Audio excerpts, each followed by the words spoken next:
재훈아 잤죠 또. 자 보죠. 여기 보시면 뉴트론이란 말이 있죠. 뉴트론이란 말의 뜻은 중성자. 디프렉션은 회절. 자, 중성자 회절은 used 사용된다. 뭐 할 때 사용되느냐? in determine. determine이 무슨 말이에요? 알아내다, 결정하다 이런 뜻이죠. determine the structure of molecules. 그래서 분자의 구조를 결정하는데 활용된다. 보이시죠? 보이시죠? 회절이라고 하는 현상이 뭐예요? 회절이라고 하는 현상이 이제 뭐냐면 이게 예를 들면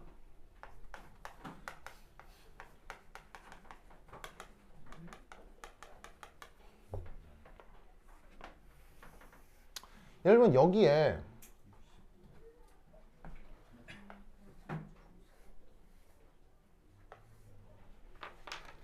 이렇게 그냥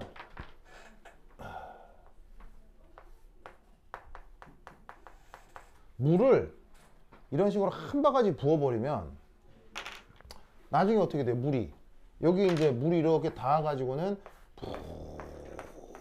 그냥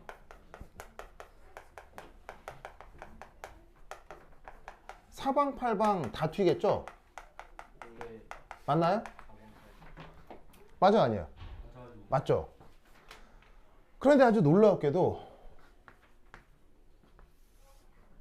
어떤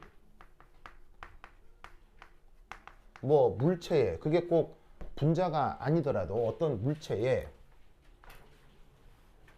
이런 식으로 어떤 총을 이용해서 소립자를 발사하는 거예요. 이 소립자가 뭐일 수 있냐면 예를 들어 전자여도 상관없고요. 저기서 얘기하는 중성자여도 상관없어요.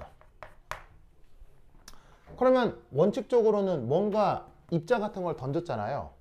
그럼 물을 던지면 사방팔방으로 다 튀듯 얘도 어딘가에 뿅 와서 여기서 이제 튀어나갈 텐데 놀라웠게도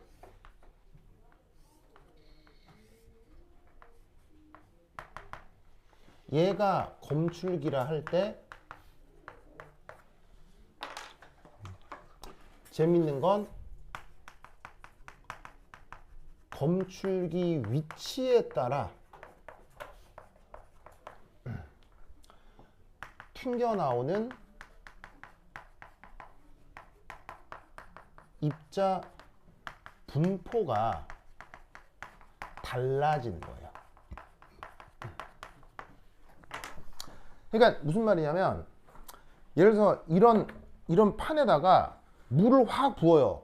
물을 확 부으면 내가 이렇게 바라보고 있나 이렇게 바라보고 있나 물 튀는 건 매한가지잖아요. 근데 희한하게도 이렇게 조그만 소립자들을 이렇게 확 던지면 반사돼서 나오는 패턴에 따라서 어느 각도로 바라보면 뭔가 많이 튀어나오고 어느 각도로 바라보면 하나도 안 튀어나와요. 그리고 다시 또 어떤 각도로 바라보면 많이 튀어나오고 또 다른 각도로 튀어나오면 하나도 안 튀어나와요. 마치 뭐처럼? 빛들이 보강간섭하고 상쇄간섭하는 것처럼. 무슨 뜻인지 아시겠죠? 이게 꼭 중성자만 그런 게 아니라 전자도 그래요. 그러면 이런 현상을 뭐라고 부른다? 이런 현상을 회절이라고 하는 거예요. 그래서 뭐랑 똑같은 거냐면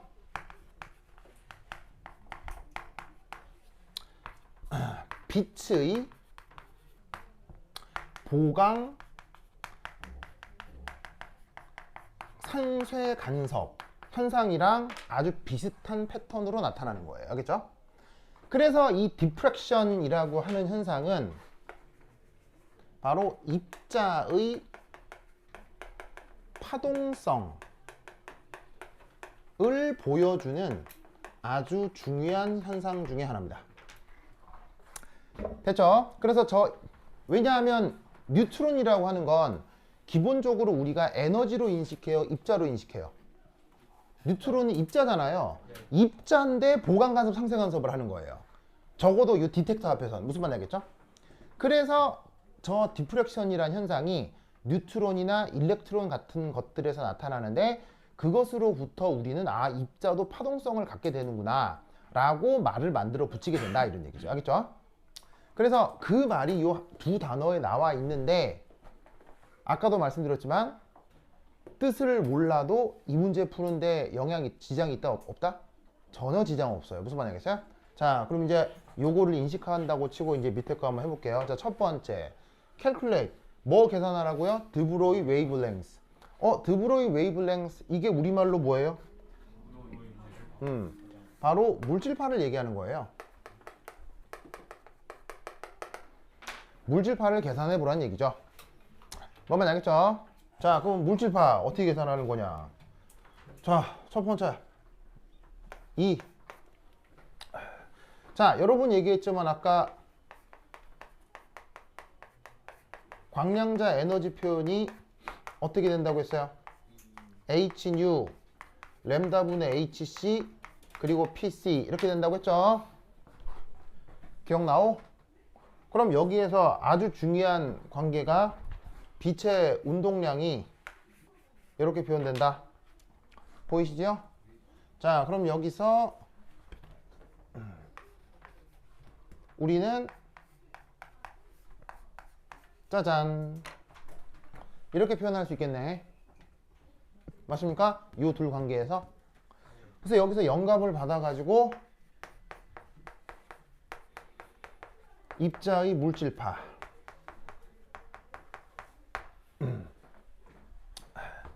얘를 어떻게 표현할 수 있느냐? 램다는 mv분의 h 이렇게 물질파를 표현하는 거예요. 자, 여기 잘 보시면 이게 운동량이었죠? 그걸 뭐로 바꿨어요? mv로 바꾼 거예요. 이게 바로 입자의 선 운동량이니까요. 되십니까? 그래서 이 수식을 요거로부터 외워가지고는 그냥 계산이랑 이게 다예요, 그냥. 그러니까 앞에 나와 있는 단어 하나도 몰라도 문제 푸는데 전혀 문제가 없다는 얘기죠. 그러니까 영어 단어를 몰라서 문제를 못 푼다. 근데 거짓말이에요, 알겠죠? 영어 단어 1도 몰라도 이거 다 풀 수 있어요, 알겠죠? 뭐만 알고 있으면, 내용을 알고 있으면. 됐습니까? 자, 그럼 이제 구체적으로 계산해 볼게요. H 먹미. 자, H가 그 유명한 무슨 상수? 바로 플랑크 상수죠. 플랑크 상수 뭐 외울 필요는 없는데 문제에서 제시가 될 거예요. 대략값은 6.626 곱하기 10의 마이너스 34승인데 플랑크 상수 단위가 뭐죠? 플랑크 상수 단위가 뭐죠? 줄 세크죠. 줄 세크.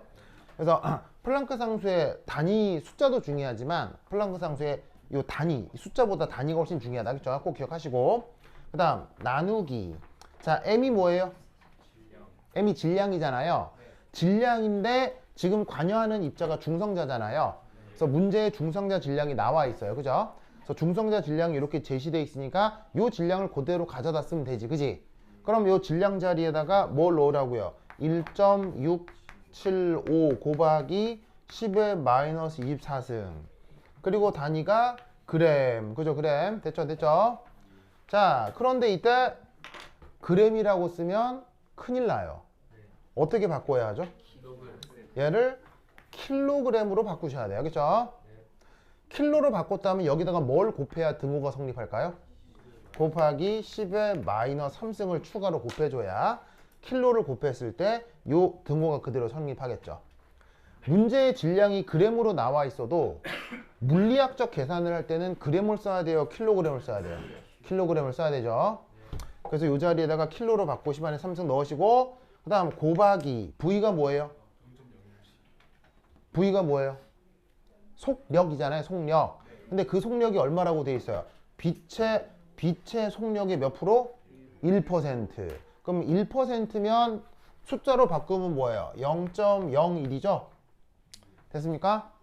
0.01 빵빵이고 자, 광속이 아까 값이 얼마라고 했어요? 광속이 3.00 곱하기 10의 8승 미터 퍼 세크 되겠다 이런 말이죠. 되십니까? 됐죠? 그래서 이제 이걸 계산하면 되는 거예요. 자, 그럼 얘를 계산해 보자. 그럼 어떻게 하면 되느냐? 자, 계산해야 되니까 요 위에 지울게요. 요 그림 지울게요. 지운다. 시우사 쑥쑥쑥쑥.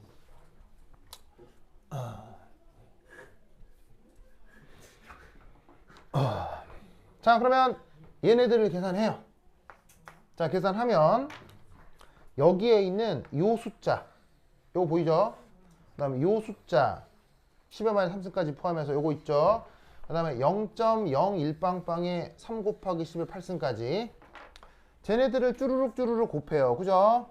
그럼 쟤네들을 쭈루룩 곱하면 뭐가 나오냐면 1.32 곱하기 10의 마이너스 10승이 나올 거예요. 13승이 나올 거예요. 맞아요? 계산기 있는 사람. 자, 계산하면 이렇게 나와요. 그래서 요거 나누기 요거 10만의 3승까지 포함해서 요거 하면 저 정도 값이 나올 거예요. 자, 그런데 이때 우선 유효 숫자 어떻게 돼야 돼요? 유효 숫자. 자, 요거 유효 숫자 몇 자리예요?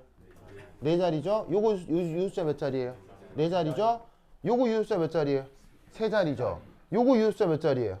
3자리죠. 왜냐면 여기에 유효 숫자가 1. 빵빵으로 나와 있잖아. 그럼 이건 유효 숫자가 몇 자리라는 거야? 3자리라는 거지? 그럼 최종 결과도 유효 숫자 몇 자리로 잘라야 돼? 얘도 유효 숫자 3자리로 잘라야 되니까 1.32에서 자른 거라고. 알겠죠? 자, 그 다음 누구를 살펴볼 거냐? 단위. 알겠죠? 단위. 자, 단위 잘 보시면 이게 줄 세크고 킬로그램이고 미터 퍼 세크죠? 그러면 여기 보시면 미터 퍼 세크니까 위에 올라가면은 이게 세크 제곱이 되겠죠? 그럼 얘 다시 계산을 해주면 어떻게 되느냐? 단위는 줄 세크 제곱 그 다음에 킬로그램 미터. 됐죠? 이게 여기까지의 계산 결과란 말이야. 그럼 얘를 이제 어떻게 생각을 해볼 수가 있느냐? 이렇게 생각을 해볼 수가 있겠죠? 자, 이제 단위만 살펴볼게요. 단위. 자, 줄의 정의가 뭐죠? 줄의 정의가 뭐예요? 원줄의 정의가. 바로 1N의 힘으로 1m 가는 게 그게 원줄이잖아요. 그죠? 그럼 밑에 킬로그램 있고 미터 퍼 세크 제곱 있고. 그죠? 요 세크 제곱을 밑으로 나누면 되잖아. 이때 이 밑에 있는 뉴턴 퍼 세크 제곱 이걸 다른 말로 뭐라고 해? 킬로그램 곱하기 미터 퍼 세크 제곱 이걸 다른 말로 뭐라고 해? 뉴턴이라고 하지? 1뉴턴의 정의가 뭐야? 1kg의 물체에 미터 퍼 세크 제곱의 가속도를 생기게 하는 게 1뉴턴이잖아. 그럼 얘를 뉴턴으로 바꿀 수 있지? 그러면 뭐가 돼? 약분 돼서 뭐만 남아? 미터만 남는다고. 그래서 이 녀석의 단위가 뭐다? 미터인 것이고 구하려고 하는 게 뭐예요? 어쨌건 파장이니까 단위가 미터로 나온 건 제대로 한 거예요? 틀린 거예요? 제대로 했나 보다. 무슨 말 알겠죠? 그 다음 두 번째 지금 초인적 인내로 참아내고 있는 재원이. 자, 요 2번만 금방 해요. 2번만 하고 쉬었다 할게요. 자, 두 번째. Calculate the velocity of a neutron with a wavelength 75 피코미터. 자, 얘는 뭐냐면 첫 번째 거는 움직이는 속력을 주고 물질파를 구하겠죠.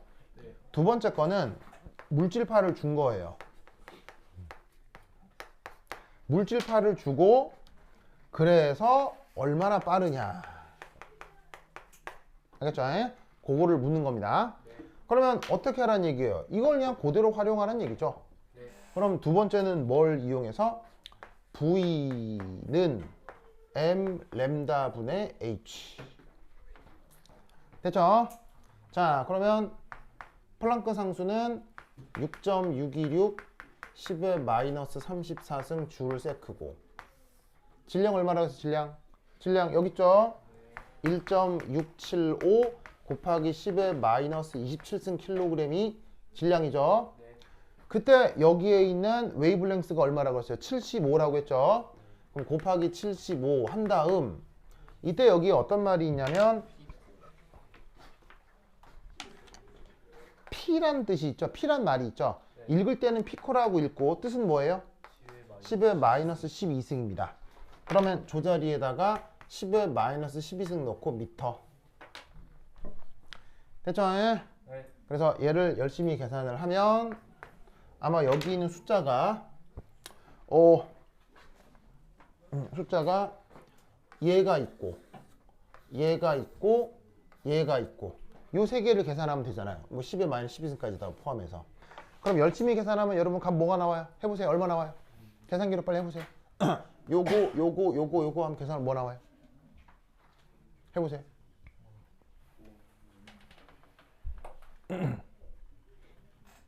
뭐 나와요?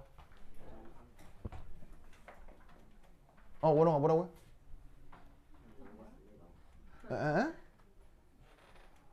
자, 뭐 나와요?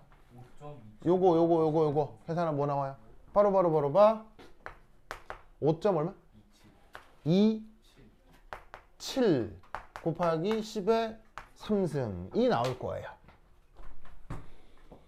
됐습니까? 네. 자, 그러면 이때 이 숫자 몇 자리? 4자리. 이 숫자 몇 자리? 4자리. 이 숫자 몇 자리?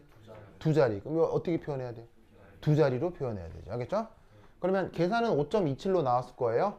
그러면 어떻게 하라는 얘기예요? 7을 반올림해서 뭐로? 5.3으로 표현하면 된다고요. 알겠죠? 그래서 얘는 5.3 곱하기 10의 3승.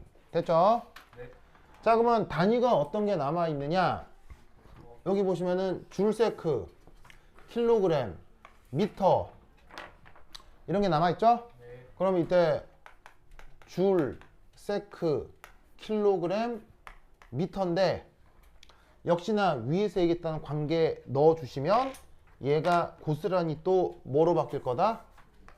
미터 퍼 세크로 바뀔 예정이에요. 알겠죠? 네. 줄이 뭐라고요? 뉴튼 미터고요. 뉴튼은 킬로그램 미터 퍼 세크 제곱이니까 넣고 연산을 하면 무조건 미터 퍼 세크가 나오게 돼 있어요. 알겠죠? 그러면 얘 관계도 찾아냈고 속력이 얼마인지도 알아냈지. 알겠죠? 그러니까 이 문제에선 영어가 중요한 게 아니라 이 문제에서는 뭐만 알기만 하면 이 문제를 풀 수 있다는 거예요. 요거 알겠어요? 요거 명심해야 돼. 알겠죠? 오케이, 됐다. 그러면 한 10분 쉬었다 하도록 하겠습니다. 화장실 갔다 오세요.